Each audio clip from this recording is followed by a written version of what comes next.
एक समय की बात है, भारत के मध्य में बसे एक रंगीन गांव में राज नाम का एक युवा लड़का रहता था। राज के पास अपने आसपास की दुनिया के लिए एक अतृप्त जिज्ञासा और दयालुता से भरा दिल था। उन्होंने अपना दिन हरे भरे जंगलों में घूमने, अपने दोस्तों के साथ खेलने और अपनी दादी की मनमोहक कहानियां सुनने में बिताया। एक शाम, जब डूबते सूरज ने आसमान को नारंगी और गुलाबी रंग से रंग दिया, राज की दादी ने अनंत नाम के एक रहस्यमय सुनहरे हाथी के बारे में एक विशेष कहानी साझा की। किंवदंती के अनुसार अनंत के पास जादुई शक्तियां थीं जो उसके सामने आने वाले किसी भी व्यक्ति के लिए सद्भाव और खुशी ला सकती थीं। हालांकि अनंत कई साल पहले गायब हो गया था, जिससे गांव पर दुख का साया छा गया। अपने गांव में खुशियां वापस लाने के लिए दृढ़ संकल्पित राज एक साहसिक कार्य पर निकल पड़ा। अपनी दादी के आशीर्वाद और आशा से भरे दिल के साथ वह मंत्रमुग्ध हाथी को खोजने के लिए यात्रा पर निकल पड़ा। रास्ते में राज को उन चुनौतियों का सामना करना पड़ा जिन्होंने उसके साहस और लचीलेपन की परीक्षा ली। एक घने जंगल में राज का सामना पाक्षी नाम के एक शरारती बोलने वाले तोते से हुआ। पाक्षी ने मुट्ठी भर पके आमों के बदले में राज को उसकी खोज में मदद करने की पेशकश की। पाक्षी के मार्गदर्शन से राज ने खतरनाक रास्तों को पार किया, उफनती नदियों को पार किया और चमचमाते क्रिस्टल से भरी गुफाओं में प्रवेश किया।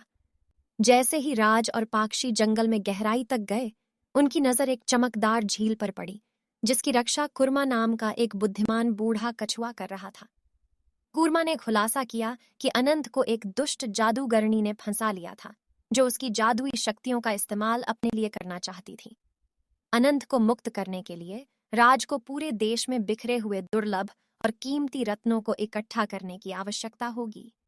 राज का दृढ़ संकल्प मजबूत हो गया और वह रत्नों को इकट्ठा करने के लिए साहसी खोजों की एक श्रृंखला पर निकल पड़ा। रास्ते में उसका सामना एक चंचल बंदर से हुआ, जिसने उसे त्वरित सोच का मूल्य सिखाया, एक सौम्य हिरण जिसने दयालुता के महत्व को साझा किया, और एक बुद्धिमान उल्लू जिसने उसे ज्ञान का उपहार दिया। रत्न हाथ में लेकर राज और पाक्षी चमकती हुई झील पर लौट आए। साथ में उन्होंने जादूगरनी के जटिल जादू को उजागर किया और अनंत को उसके जादू से मुक्त कर दिया।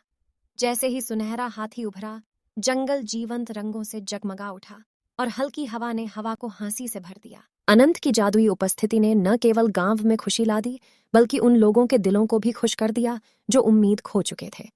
राज एक नायक बन गया जो अपनी बहादुरी और दयालुता के लिए दूर दूर तक जाना जाता था। और हर साल गांव अनंत के सम्मान में एक भव्य उत्सव मनाता है, जो हर किसी को दोस्ती, साहस और हम में से प्रत्येक के भीतर मौजूद जादू की शक्ति की याद दिलाता है। और इसलिए प्यारे बच्चों, राज और मंत्रमुग्ध हाथी की यह कहानी आपको अपने साहसिक कार्य शुरू करने, दयालुता फैलाने और अपने दिलों में मौजूद असाधारण जादू पर विश्वास करने के लिए प्रेरित करती है।